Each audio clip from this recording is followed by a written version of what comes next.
SuperTalk Mississippi media production. Toyota of Brookhaven has been voted best new car dealership in Southwest Mississippi 4 years in a row. Come see the difference. Exit 40 Brookhaven or online at toyotabrookhaven.com. Great service, great savings. At Toyota of Brookhaven, we deliver. Roll pre-record on my count. 7, 6, 5, 4, 3, 2. Roll A, fade up on A.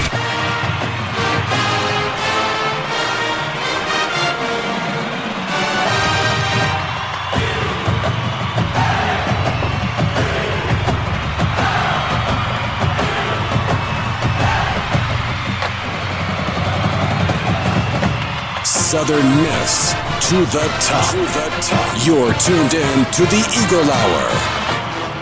All right, everybody, let's go. SuperTalk Eagle Hour is on the air from the Southern Bancorp studio here in Hattiesburg, Mississippi. Bob and Kelly with you today, and our good friend Daniel is with us today. Daniel Stewart from Southern Bancorp, and that's where we're broadcasting, the Southern Bancorp studio. Opening segment sponsored every day by Dickey's Barbecue Pit. Today, no different, and a great place to take your family for a wonderful meal tonight, or to cater maybe this weekend's baseball back at the Pete. They do a great job of that always at Dickey's. All right, Golden Eagles back on the road after a weekend series win over a tough Troy team. We always bring Daniel in on Tuesdays to analyze things for us. And Daniel, first of all, you look back at that Troy series. I realized they came in here sub 500. I was not surprised, though. They were tough and competitive, and they could really swing the bats. Yeah, they really could, and I attribute that to their head coach. He's a young guy, aggressive guy, very much coaches their guys like Coach Ostrander coaches our guys. I felt like the general vibe from both of the teams were very similar. Mm-hmm. They were gritty, we were gritty. This weekend could have easily gone the other way for us, I think. Strength from the bullpen, some timely hits put us over the top. We came out of there 2 out of 3, so I'm very happy with that. Does it appear to you, it did to us, that maybe the team is beginning to work its way out of this hitting slump they've been in? It seemed to me, prior weeks, last weekend, there were a lot of swings that you kind of just, like, why are you swinging at that? It seems that they kind of got it figured out to where there wasn't as many of those just off-the-wall swings. Guys weren't just trying to hit home runs. It didn't seem trying to put the ball in play, swinging at better pitches. So, yeah, I had the feeling after this weekend that we're hopefully over that little slump we were in. Next segment, we're going to hear from Colby Allen. I'm interested to get your thoughts about that. He obviously went back to the bullpen and just looked 100% more comfortable. Yeah, he did. He did a great job as a starter, but it was obvious just in his body language. He thrives in that reliever role. And we've talked about it some where – I like him there because I know what he can do. His pitches, his fastball was a little faster. His slider's a lot sharper because he knows he's not trying to go 6 innings. He's going maybe 2. Mm-hmm. You put him in that reliever role on a Friday night, maybe a Sunday, where if he's a starter, we can maybe get 1 win, hopefully get 1 win. You put him in that position as a reliever, we're hopefully getting 2 wins from Colby Allen, being able to stop rallies or put it into whatever they've got going on a Friday and maybe a Sunday. So I think we get 2 wins out of him versus 1. You talk about how to handle this pitching staff. Daniel, I think the only pitcher that has a rock-solid, know what my job is going to be from here on out is Camden Clark. Dennis Eckersley with the A's back in the day, Goose Gossage with the Yankees. I mean, you knew when it was closing time who the guy was going to be. Is that the way you assess it at this point, that he's the only guy that you know what his role is going to be going forward? I think so. The only thing I could see doing maybe different, and because without knowing exactly how the year's going to go, maybe Colby moving back into that closer role. But I think Clark's done well enough and been dominant enough. I think that position's his. I think he's our closer. Are you worried about the starting weekend rotation? They're not getting very deep into games. They're not. It is a little troubling. I saw a stat, and I can't remember exactly what it was, but it showed our relief pitchers versus our starting pitchers. Our relief pitcher numbers were way better than our starting pitching numbers, and that's not a testament to what they've done over the year. Just it was maybe last weekend or last week. 2 things. There is some uncertainty in our starting rotation. Graydon Harris still did a good job, I believe. It wasn't his sharpest outing he's had. Gave up a few timely hits that they had to put them over the top. McCarty's still our Sunday guy. Didn't go very deep. but we're still winning ball games. So it's a testament to how strong our bullpen is. So if you got a bullpen like ours, your starters can have some short starts, and we can still be very successful on the mound. Yeah. Now, they're all great players on Southern Miss, but is there any one particular player who you're not 100% sold on yet, Daniel, either defensively or offensively or both? I think, honestly, and I know he's hurt, Ben Higdon to me seems like he hasn't quite stepped into what he could be. He kind of turned it on last year. Same thing for Matthew Russo. Not disappointed by any means, but I know what he can do for the power numbers. Yeah. We're not seeing those power numbers from him. Although he had a decent weekend. He did. He had a great weekend. On the mound, I think it's probably McCarty, but I think McCarty's still trying to mentally, physically get over some humps. He's got the tools. I think he's just not quite figured it out just yet, but he's throwing well enough to, I think, maintain and hold on to that position as our Sunday starter. Hopefully he figures it out. They're going to start Crabtree tonight up in Starkville, but Oz confirmed yesterday it's going to be Johnny Holstaff again tonight, probably 8 or 9 kids on the mound. Yeah, and, I mean, gosh, look at how we've done with that strategy against Mississippi State last time, Ole Miss, Alabama. You're doing that to get innings for those guys that are, your relievers, but it's a winning strategy as well. I mean, like we've talked, Bruce Littleton, man, he is electric. Farr, what's his name? Kevin Landry Farr, electric. J.W. Armistead has really impressed me how he's come out lately. So you start running these relievers that we've got out there that are young guys, electric arms, striking out a lot of people. It's fun to watch. And that philosophy is starting to creep its way into the major league levels, because I know, being a Detroit Tiger fan, A.J. Hinch, the manager of Detroit, in their fourth or fifth starter guy, he did a lot of that. The starter would go 2 innings, and then 2 innings, and then 1 inning and 2 innings, and he would really have to manage that bullpen, but it worked well for him. And the fun thing about that is, and I think these guys know before the game, hey, you're getting 2 innings, you're getting 1 inning, you're getting 1 inning. As a starter, I'm going 80% every inning because I know I'm trying to get 6 or 7 innings. If I know I've got 1 or 2 innings, I'm going 90 to 100% that 1 inning or 2 innings I get. So you're seeing these guys, I mean, Littleton was throwing 94, 95 miles an hour as a starter. He's probably not throwing that hard. But, hey, if I know I've got 1 inning, I'm about to go 100%. And, Kelly, from an offensive standpoint, isn't that difficult if every inning there's a new pitcher? You can never really kind of settle in on the rhythm of a pitcher. And it forces the other team's management or coach to pull the trigger on, okay, am I gonna get the matchup lefty against the righty here? Because next inning, if I put my lefty in, they're going to bring a lefty in. So you really – robbing Peter to pay Paul. It really makes it difficult to juggle your lineup offensively. Yeah, absolutely. Every inning is different. Know, it's maybe you get 4 outs, maybe you get 2 outs. You just don't know. I think Ostrander is saying, "Hey, look, you've got 3 outs, regardless of what the matchup is. But let it get late in the game and let it be a close game. He's going to probably veer off of that, and we might see Clark come in a little sooner rather than later, depending on how close the ball game is. And it might be a slow progression, but I see this as a trend starting now in not only college but Major League Baseball too. Is as you're trying to protect arms, the biggest enemy of an arm is overuse. True. Right? So you want to try to, as best you can, you really have to manage the fire out of that staff, but it's been very effective. And it seems like this is kind of pervasive over baseball in general. Your starters were always your better pitchers. Those are the guys you wanted on the bump with the ball as long as they could go.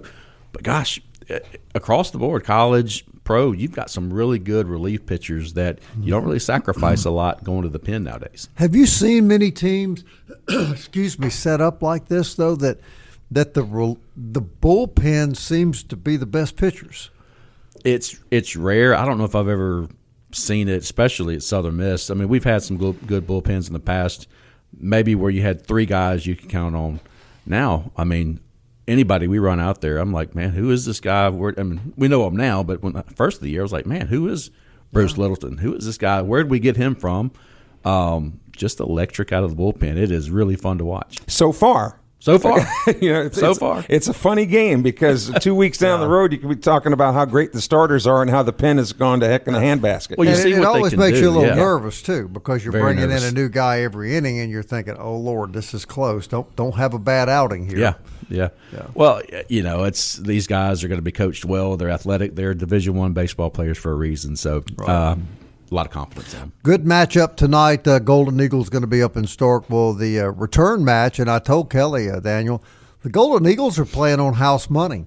They've already won. They've already won the first game. So the worst they can do is, even with State, I think the pressure may be a little more on the Mississippi State kids. I think so too. And Mississippi State's going to Oxford this weekend to play Ole Miss. So that's going to not just take the SEC out of it, an in-state SEC rivalry. Those guys probably aren't just looking ahead, but they've got a good team they're going to play tonight with us, and then Ole Miss is playing really good as well. So if you're a State fan, you've got 4 really hard games coming up. State is pitching Chris Billingsley tonight. He's 1-0 with a 6.75 ERA.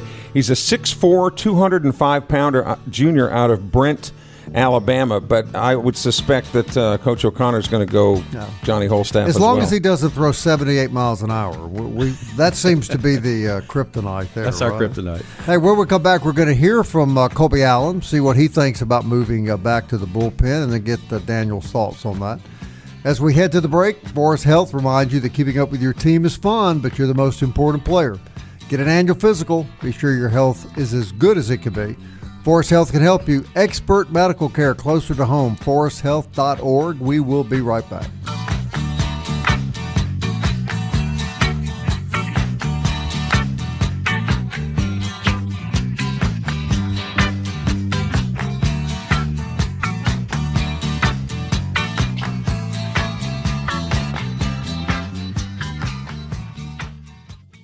Big news from Robinson Electric Supply in Laurel.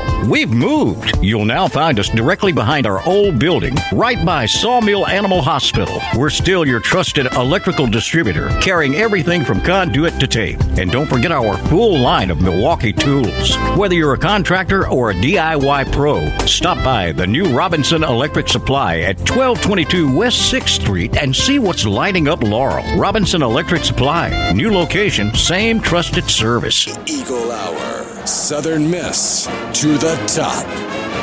Hey, welcome back. SuperTalk Eagle Hour on the air from the Southern Bancorp studio here in Hattiesburg. Dima Mixon's on his way to Starkville. We're going to grab Dima here in just a few minutes and get his observations as he gets closer to the scene of tonight's game. This segment, of course, sponsored by Eagle Tire West. They're on Highway 98 West. They sell Goodyear tires, full service auto and truck service. They've been family-owned and operated since 1985. Eagle Tire West, Goodyear Tires, full service, big Southern Miss supporters. All right. Doubtful that we'll see Colby Allen tonight, right, Daniel? He pitched a good bit Friday, and I'm sure they're holding him for the weekend. They will be, yeah. But anyway, I had a chance to spend some time with him yesterday. He's really, if you're ever around him, you just can't help but just, fall in love with the kid. He's just such a good young man. Talk to him about the move from Friday night starter back to the bullpen. Going to hear what he said and then get Daniel's thoughts. All right, Colby Allen back on the SuperTalk Eagle Hour. Colby, it's been quite an adventure for you. And let's talk a little bit about the change from going from Friday night back to the bullpen where you really looked comfortable Friday night. Yeah, it feels normal, I guess you could say. Kind of had that talk with Oz last Monday and then got out there Tuesday in Biloxi, and I was like, oh, wow, yeah, this is a lot different, but it's a good different. And, yeah, I just got back to, I guess you could say, my roots. Yeah. Talk to us about how this came about. When did you first start thinking in those terms? I mean, I obviously wasn't performing the way I wanted to perform. I kind of told Coach Oz, like, hey, in my eyes, it sucks to say, but I think Graydon should be pitching on Fridays, and I don't know what I should be doing. I knew something didn't feel right. And, yeah, I mean, we kind of just had a good man-to-man talk and decided let's try the bullpen back out, and sure enough, it's worked pretty well. Describe the difference now that you've done both. What is the difference, mental approach and physical approach? Yeah, I try to take it the same approach as always out of the bullpen, kind of get out of the gate and attack the hitters, but I kind of got to, I guess you say, nitpicking a little too much when I was starting, trying to get us deep into games instead of really attacking hitters. like I do coming out of the bullpen. Honestly, I tried not to do that, but I think I subconsciously did that when I was starting, and that's just not who I am. Could you approach the batters with more energy when you come in as a relief pitcher? Do you have to pace yourself more when you're starting? I try not to pace myself when I was starting, but I think coming out of that bullpen, your mindset's already set for you, I guess you could say. That you kind of know you got probably 3 innings here or an inning here. Let's go, let it all out. But yeah, I guess that's really the only difference in my eyes. I tried to keep it the same as much as I could, but subconsciously, yeah, it was a lot different. I want to ask all you pitchers this. Oz, renowned obviously as one of the great pitching coaches in the country, and he brings in another pitching coach this year. How's all that work? It's worked really well, honestly. I think he's kind of let Coach AJ take on a lot on his own, honestly. Yeah, Coach AJ is awesome. He's helped us in a lot of ways. It's been a little different look of help, but it's like a really good help. Don't get me wrong. It's been pretty awesome to have him around. I asked you at the start of the year, media day, had you started to think about this being your senior year? Are you thinking about that at all? Yeah, I kind of thought about it yesterday. We were just sitting around after the series against Troy, and I was like, dang, man, I think it was me, Russo, and Kyle Morrison were talking about it. We're like, crap, we're almost halfway through the year. It's flown by in a blink of an eye, and you kind of don't really think about it until you get to, like, that middle of the year part, and you're like, man, we're about to have 3 or 4 more series, and then it's June, and we're playing, Yeah, it gets here quick. You're going back to Starkville this week. That mean anything to you at this point? You're a dyed-in-the-wool Golden Eagle now. Oh, yeah. I mean, it'll be fun getting to see all my buddies, But, Starkville's not home. It's Louisville's home. I know people try to get that mixed up, but really Hattiesburg is home, if you want me to be honest with you. Starkville doesn't really mean much to me. 19-5. This team's off to a red-hot start. What's the mindset in Colby Allen's mind and your teammates' mind? We got to keep attacking it one game at a time. We're kind of trying to even simplify it even more, as really as one pitch at a time. I know that's a big thing I've been preaching these past couple of weeks. We kind of been struggling a little bit, and I think we're just trying to look at the big picture and looking over all the little things a little much. But yeah, I think when we were coming into the season, we were playing so well, we were really taking things really like one pitch at a time and not really looking at anything else. And I think that's the thing we just got to get back to, and I think we got back to that yesterday. Everything started flowing. About that 5th inning, you kind of felt it, honestly. Everybody's like, oh, crap, here we go. We're back to doing what we're good at. Your coach told us last week and actually again this week that most players, if they were told they were going to go from Friday night back to the bullpen, would pout up and not be happy. He said your attitude about it speaks the world about you, and that your commitment to the team, the community, your teammates are very, very impressive to him. Yeah, I told him first off I want to win, but I'm also going to be true to myself. I'm not going to shy away if I'm not getting the job done, just selfishly want to do something, I told him straight up I think a change was needing to be happening. And yeah, that change worked out for really all of us. I feel more comfortable back in the bullpen, and I think it helps our team with me being back in the bullpen. All right, when you hit that field Friday night, did you feel like you were back home? Yeah, I really didn't feel my body when I ran out there and I heard my walkout song play and everybody yelling. That felt pretty good. Yeah. Colby, do you ever get tired of playing in crazy atmospheres like what we saw here on Sunday afternoon? I love it. Oh, I love that. Honestly, I wish we could play every game like that. Honestly, that kind of keeps everybody on their toes. You're feeling good physically and mentally. Absolutely, yeah. Absolutely. Okay. No regrets about coming back. Absolutely not. I love this place. This is home. Right. All right. And your expectations and your goals for yourself the rest of the year? Yeah, keep attacking it and keep being a good teammate and leader. That's it. And you are that? Yes, sir. I try to be. All right, Colby. Thank you, buddy. Thank you, Mr. Bob. All right, my friend. Thank you. Good to see you as always, my man. All right, Daniel, your thoughts about what you just heard that kid say? Well, he talked about his transition from bullpen to being the Friday night starter, now back to the bullpen. But the transition, you kind of forget about it. He transitioned from a catcher to a pitcher. Right. Then he ascended to the Friday night guy. So that's right. But I think he said it when he said, maybe I wasn't attacking as much as a starter as I am that reliever. And that's I think that's kind of what we've observed. is he's more comfortable in that reliever role. He can go that 100% versus trying to stretch out innings and maybe go 80%. But think about like in the pros, you had Mariano Rivera. He was a reliever. He was not a starter. I think Colby is just a relief pitcher. He thrives in that role.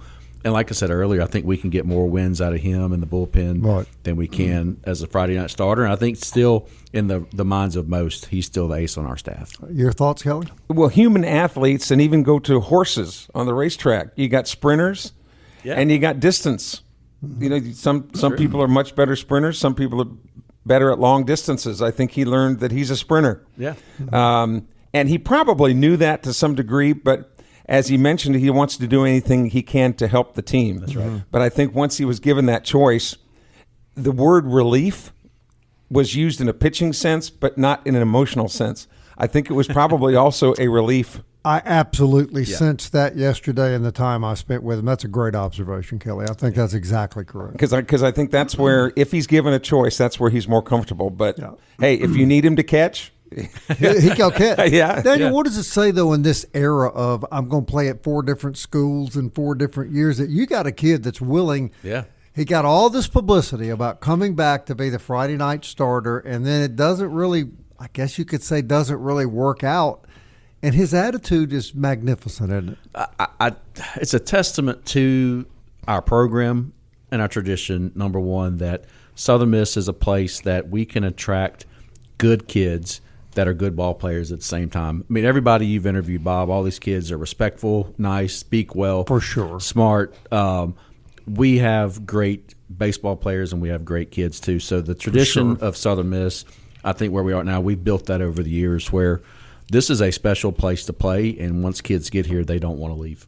And I worry about the future of kids now in travel ball being told by their parents how special they are, how they're the very best player out there, and if they don't play shortstop, we're going to go play on a team that lets us play shortstop. No such thing as working your way into that starting position or doing what it takes to win. Yeah. If mom and dad say you're the best and you got to play shortstop. And God rest his soul, guys.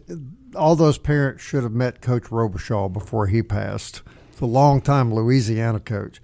I think you were on the show that day. We had him on before his passing, and he laid it on the line about travel ball and kids and their attitudes and how they thought they were a lot more than they were when they got there. And he was not shy about putting them in their place. But those kids have that attitude. Why? Because their parents put it in their heads. That's exactly right. So if you want your piece of advice for today, parents, if you want your kids playing college ball like Colby Allen and these guys are, play wherever the coach asks you to play, do the best you can. Yeah. Work your way into whatever position you want, and you as parents keep your mouths shut. Now, it's well documented, my man, that you never lost a game to Mississippi State. Is there any COVID eligible? Can we still have time to get you up there? Hey, if I can fit in a uniform, I'll give it a go. And he might not be able to do that, but he could probably get him a good interest rate on a car loan. That I could do. Even get me and you a good interest rate. Nothing wrong with that. Nothing wrong with that. Hey, don't forget about Genesis of Hattiesburg, official auto dealer of the Eagle Hour. Genesis sedans, SUVs, all from Mississippi's exclusive Genesis dealership. Highway 98 West in Hattiesburg. When we come back, we're going to find Dima Mix, and he is on his way to Starkville, and Daniel's going to stick around with us the rest of the show. Stick around. We'll be right back.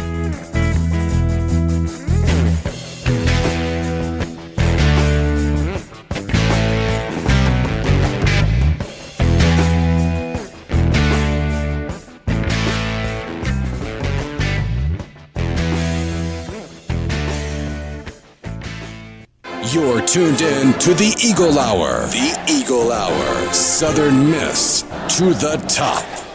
All right, everybody, let's get right back to it. SuperTalk Eagle Hour on the air from the Southern Bancorp studio here in Hattiesburg. We've got a studio full now. This segment sponsored by D-Bat on Hardy Street, where you can go for all your sports training, including baseball and softball. And I'm sure Jacob Parker did at one time, who was the SEC Freshman of the Week for Mississippi State out of Purvis High School. Yep, that's right. All right, Caleb Hamill's in the studio with us, along with our friend Daniel, and we've got Dima Mixon on the phone. Dima's on his way to Starkville. Caleb has done how many Mississippi State games this year? It's been 11, and one of them, as a matter of fact, was that Southern Miss game back at Pete Taylor Park not too long ago. So State's trying to find a way to get back on the winning side against the Golden Eagles, but I feel like we're kind of in mirror images of what last year was right now. It started with a competitive game, close game at Pete Taylor Park, and if history repeats itself, then it's going to be a state blowout in this one. But I'm kind of doubtful that that's going to happen unless Southern Miss's hitting just kind of continues the weekend woes into this week. It was a bad blowout last year. We don't really want to see any more of that, do we, Daniel? I think I've erased that from my memory. Well, it was like 18-6 or something. I'd have to go back and look, but it's kind of all flash in the pan. It's all in the past now. But these are two really good teams, and I'm looking forward to the second meeting. Both teams kind of look a little different at this point in the season. State's hitting has really taken off. Bryce Chance, Mississippi State's 9-hole hitter, is now the SEC's leading hitter. If you can imagine that, how State is choosing to use him. But this lineup is kind of finally finding its footing from behind the plate. You saw Mississippi State give up a couple wild pitches, pass balls that caused the tying and then go-ahead runs to score. And now they've kind of settled in on their true catcher they settled on from the fall. He's back after injury, and so they're hoping that having a rock-solid guy behind the plate will prevent those type of things from happening moving on. Let's just be honest. I mean, Mississippi is first-class college baseball. You got 3 teams in the top 20. You got 3 teams in the top 15 of RPI. It just doesn't get a lot better than that. Well, we've talked about it a lot. It's if you're a high school baseball player, you definitely have a lot of options of where you want to play at the next level if you're good. And Southern Miss going to toot our horn. I think we've got 7 of the 12 Dandy Dozen headed to be a Golden Eagle next year. But yeah, it's a great place to be a college baseball fan. All right, Dima Mixon's on his way up there to do some reporting on the game tonight. Let's talk a little bit about Southern Miss, what we're going to see from the mound tonight from the Eagles. Dima?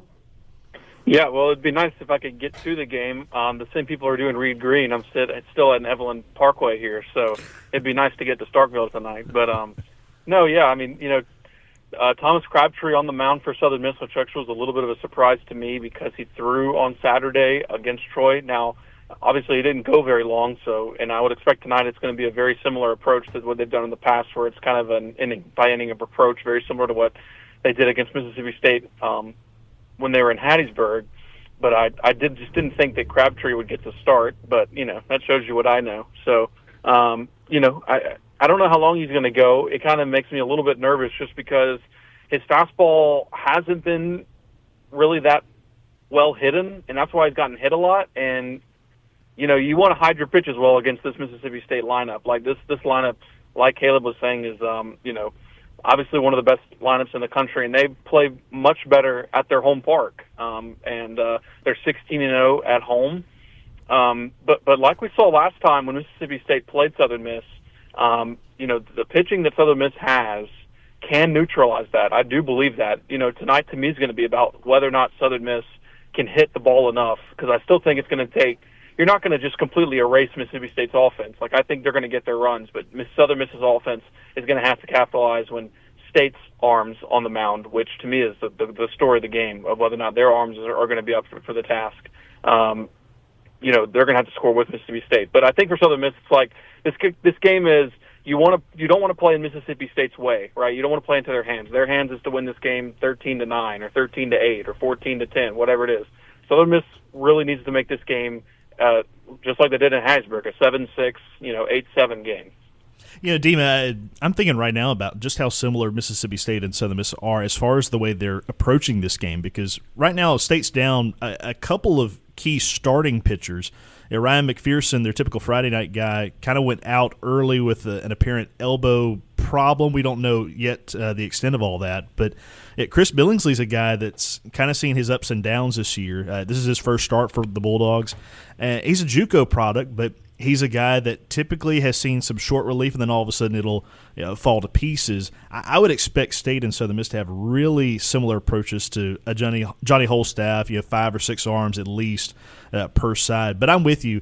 Hitting may turn out to be the big difference in this one. For Mississippi State this year, it's been if they get out in front early, they've typically held on. But if they give up the runs early on, that's when it's been an uphill climb and been tough to challenge their opponent moving forward. But like you said, at home, it is a difficult place to play. It should be a good environment.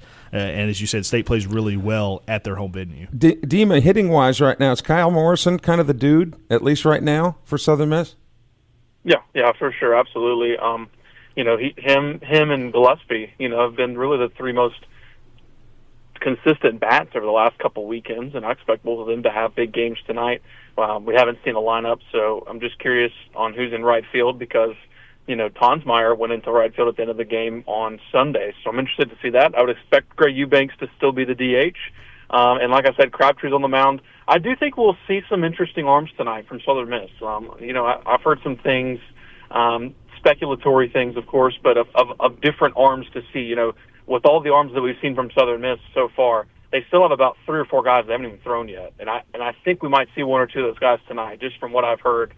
So be looking for that as well. Yeah, Morrison with an 11-game hitting streak. Yeah, that's unreal. He's been a nice find this year for sure.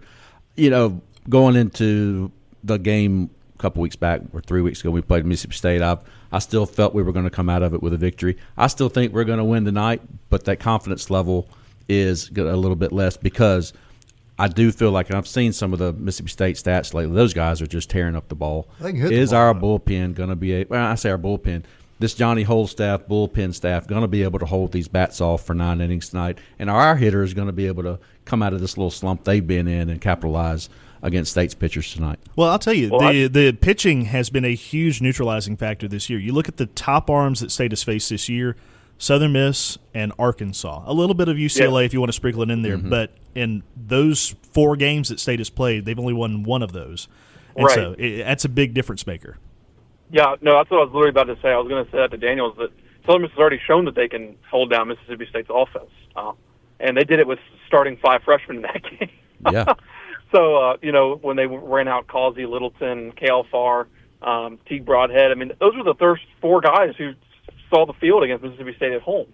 And I don't think Mississippi State scored until about the 5th inning, and all their runs came with 2 outs.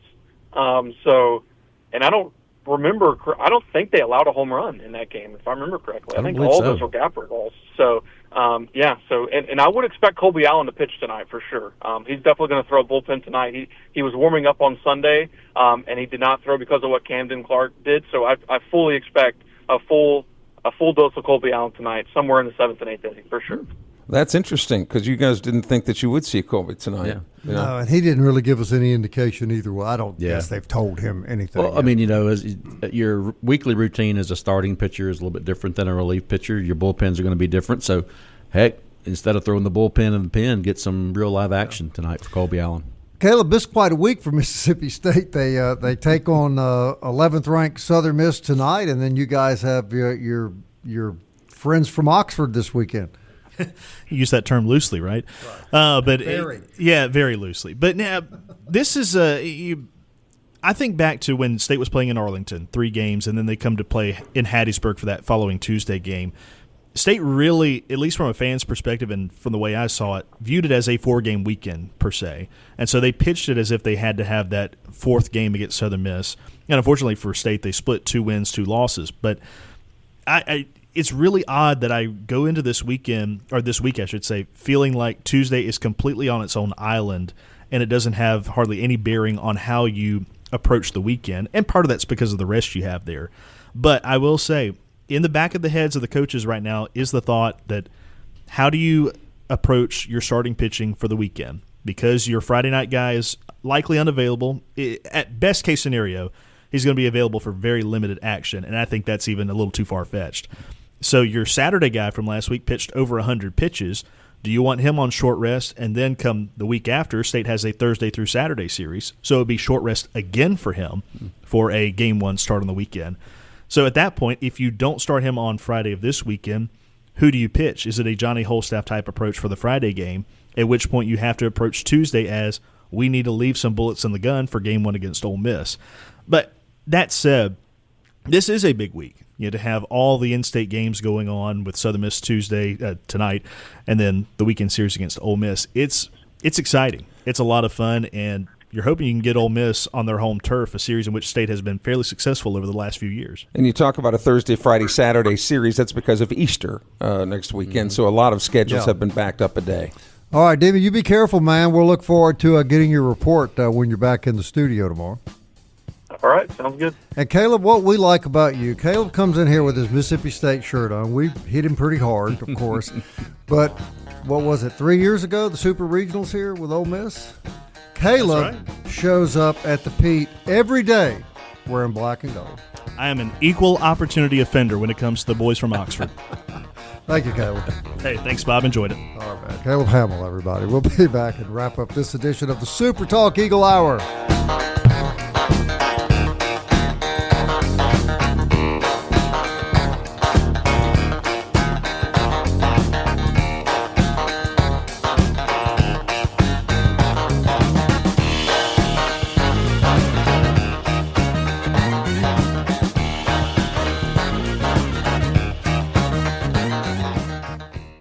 Big news from Robinson Electric Supply in Laurel. We've moved. You'll now find us directly behind our old building, right by Sawmill Animal Hospital. We're still your trusted electrical distributor, carrying everything from conduit to tape. And don't forget our full line of Milwaukee tools. Whether you're a contractor or a DIY pro, stop by the new Robinson Electric Supply at 1222 West 6th Street and see what's lighting up Laurel. Robinson Electric Supply. New location, same trusted service.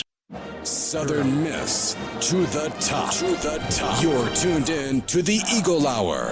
All right, everybody, welcome back. Super Talk Eagle Hour on the Air. Thank Caleb for coming in and joining us. He's still in the studio with us, along with Daniel. And as you heard, Dima is on his way to Starkville. All right, last segment of the show every day is sponsored by Jewel Masters, and that's where you go to sell your gold, your silver, your old coins, old jewelry.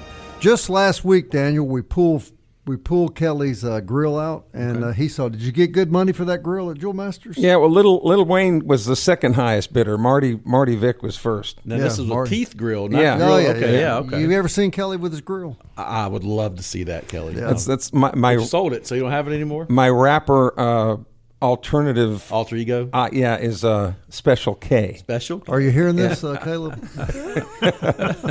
Caleb may leave now. You know, it's interesting because, and I wanted to ask this, Caleb. We ran out of time in that last segment, and I was mentioning that I'd run into a State fan at one of the local grocery stores here, and he said that he's kind of a casual fan, watches from a distance, but he said he really liked the hire of O'Connor. And his words, I'm paraphrasing here. He says, "Now this is the type of Mississippi State baseball that we're used to, that just wasn't there under the tenure of Chris Lemonis." And, of course, prior to that, there was some – but I think he was referring to the Ron Polk years and so on. But and you got that. You kind of understood what he was talking about. Oh, and just being around the guy for 1 minute, you'll see that. There's a lot more of a traditional baseball flair with him, for one. But, two, I would say that the differences in Chris Lemonis to Brian O'Connor are very stark in that Lemonis was more of a team manager type, kind of like your Major League Baseball managers. And Brian O'Connor he's still a recruiter. He is a coach at the purest level. He will be one that is not afraid to get in the middle of practice, put the helmet on, and act like the runner between home plate and third base on back pick throws. This is a guy that I think fits Mississippi State for a couple things. One, he's a true baseball guy through and through. The guy has known the sport. He has lived the sport. He breathes the sport. But two, he is a coach in that he truly does embrace the players and the teachable moments of the game and doesn't just leave the players to figure it out, as is a lot of the time the way people are dealt with nowadays. But he still adds structure, adds teachable moments. It doesn't matter if it's your second swing of batting practice. He's going to take a mental note, and as soon as you exit the cage, he's going to let you know, hey, I noticed you were doing this. You can work on this or see the ball this way and help improve. Hands-on kind of guy. Very hands-on. That's a great way to put it. Would you describe him as old school? Sure. Yeah. I would say that. I think that's in a the good best thing. way, I did not too. an I think outdated that's a way. good thing. No, I think that's a good thing. Yeah. I think it's a good thing, but younger people would probably say, oh, gosh, here go the old guys again talking about the old ways of doing things. We're going to filter our way out of the system, and the new age coaches are going to come up behind. It's just the circle of life, as Mufasa said. You Well, know? I'll say one thing. He's been successful wherever he went. Yes. I consider Oz an old school coach. He's big time successful. And boy, did you ever play for the old school coach. If there was an old school coach, Could he coach Palmer. today? Could Coach Palmer coach today, Daniel? I think he could, but I think he would look around and see what's going on in sports in general, just with the NIL. And he'd go to the house, wouldn't he? And he would probably say, you know what, I didn't sign up for this. I'm just going to call it a career. I think he would. But, I mean, gosh, yeah, you talk about just a gritty baseball player at heart. That was Coach Palmer. Yeah, but Oz, I think, is a good combination of old school. But when you listen to his soundtrack, his playlist, that's not old Dude, school. I'm going to tell you what. I go to practice pretty much every Monday afternoon, and I always go early. I just sit in the dugout and listen to the rock show, man. Is it Oz was blasting them yesterday. Now. Is it Nirvana, or who does he? He loves Nirvana. He loves Pearl Jam. Oh, Pearl Jam. Yeah, you'll hear a lot of Pearl Jam. You'll hear a lot of Grateful Dead. Smashing Pumpkins. Yeah, I mean, Oz has got some taste when it comes to music now. No question about that. No question. Hey, real quick, want to remind everybody about MCS Home Center. That's where you go for home repair, home remodeling, home construction. I'm happy to say that I spent some time with Hank Lott's son, Stone, this weekend. He sat with me quite a bit at baseball. We just had a delightful time together. He's a great kid and loves that Golden Eagle baseball. And contrary to popular belief, it is Stone Lott that runs the athletic department at Southern Miss, not Jeremy McClain. Yeah, I think that's probably exactly right. And of course, Daniel, I don't know if you and Caleb heard this yesterday, but we actually asked Oz if you had to take Camden Clark or Jeremy McClain, who you know was an All-American pitcher at Delta State. He went with Camden. Well, I mean, he went with Camden. He that's actually not said, surprising. "He said, you mean now?" Well, did McClain throw 97 with a dirty slider back? No. No, but Camden Clark doesn't sign those checks either. Yeah, you know? Very true. Were you aware of that, Caleb? That Jeremy McClain? Oh, I did know about his pedigree at Delta State. Yeah, he was an All-American. But knowing what I know from what I saw from Camden Clark against State back on that Tuesday so many weeks ago, I think that's a fair pick. Yeah, I think I'm going with Camden. Oh, yeah, absolutely. I think I'm going with Camden. All right, real quick, your thoughts on tonight's game? Yeah, I'm. Nobody else has beaten Mississippi State at home. I'm kind of with Caleb. I think State, wins this one. I think it'll be tight, but I think State wins. I'm never going to pick against the Golden Eagles, no matter how bad I think we are behind the 8 ball. I'm going to say we win, but it is going to be a hard-fought game. Duty Noble's a tough place to play baseball. Caleb? Well, you already know where I lie, but at the end of the day, I think this is a big RPI opportunity for both sides. I just don't want the NCAA at the end of the year to have both teams hosting regionals and then play each other in a super. That's the last thing I want to have happen. That is a really great point there, Caleb, and I'm with you 1,000% on that one. We do know this. It's two fine college baseball teams squaring off tonight. No that question. is right. All right, that wraps it up here. We'll get the wrap up tomorrow with Coach Creel. Also this week, Camden Sustrom, Matthew Russo on the Eagle Hour. Until tomorrow, Southern Miss to the top. To the sea, fly like an eagle, let my spirit carry me. I want to fly like an eagle till I'm free.